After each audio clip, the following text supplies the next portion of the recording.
Video ini saya buat untuk memenuhi tugas mata kuliah Hukum Dagang dengan judul Pendirian dan Pembubaran Perseroan Terbatas. Nama saya Johannes Anugrah Sondak, NIM 2074-201013 dari kelas B2 Ekstensi. Dalam melakukan kegiatan usaha di Indonesia, pengusaha dapat memilih berbagai macam bentuk usaha. Setiap bentuk usaha memiliki berbagai kelebihan dan kekurangannya. Berikut adalah beberapa bentuk usaha yang ada di Indonesia. Yang pertama, perusahaan persorangan. Yang kedua, perseroan terbatas atau PT. Yang ketiga, persekutuan komanditer atau CV. Yang keempat, firma. Yang kelima, koperasi. Dari berbagai bentuk usaha di atas, perseroan terbatas memiliki banyak kelebihan. Selain dari sisi pendirian perseroan terbatas memiliki legalitas, dari sisi modal juga memungkinkan perseroan terbatas untuk dapat menghimpun modal sebesar-besarnya. Perseroan terbatas terakhir kali diatur dalam Undang-Undang Nomor 40 Tahun 2007 tentang perseroan terbatas. Pendirian perseroan terbatas diatur dalam Pasal 7 Undang-Undang Nomor 40 Tahun 2007 yaitu: yang pertama, perseroan didirikan oleh 2 orang atau lebih dengan akta notaris yang dibuat dalam bahasa Indonesia.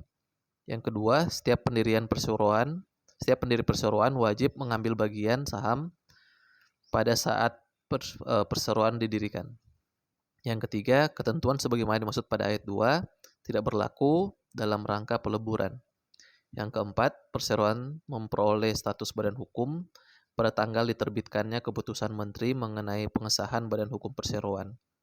Yang kelima, perseroan memperoleh status badan hukum dan pemegang saham menjadi kurang dari 2 orang dalam jangka waktu paling lama 6 bulan terhitung sejak keadaan tersebut. Pemegang saham yang bersangkutan wajib mengalihkan sebagian sahamnya kepada orang lain atau perseroan mengeluarkan saham baru kepada orang lain.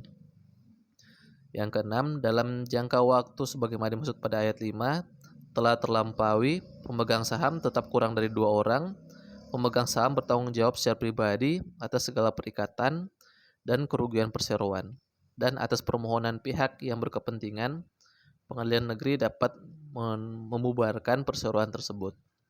Yang ketujuh, ketentuan yang mewajibkan perseroan didirikan oleh 2 orang atau lebih sebagaimana dimaksud pada ayat 1 dan ketentuan pada ayat 5 serta ayat 6 tidak berlaku bagi: yang pertama, persero yang seluruh sahamnya dimiliki oleh negara, atau perseroan yang mengelola bursa efek, lembaga clearing dan penjamin, lembaga penyimpanan dan penyelesaian, dan lembaga lain sebagaimana diatur dalam Undang-Undang tentang Pasar Modal.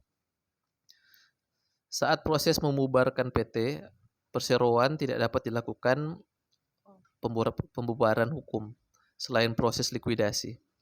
Untuk proses likuidasi, perseroan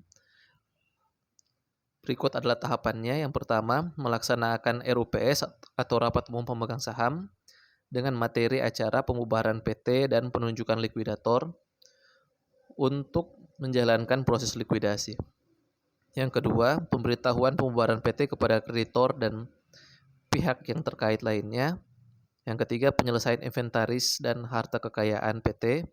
Yang keempat, likuidator menyampaikan pertanggungjawabannya kepada RUPS.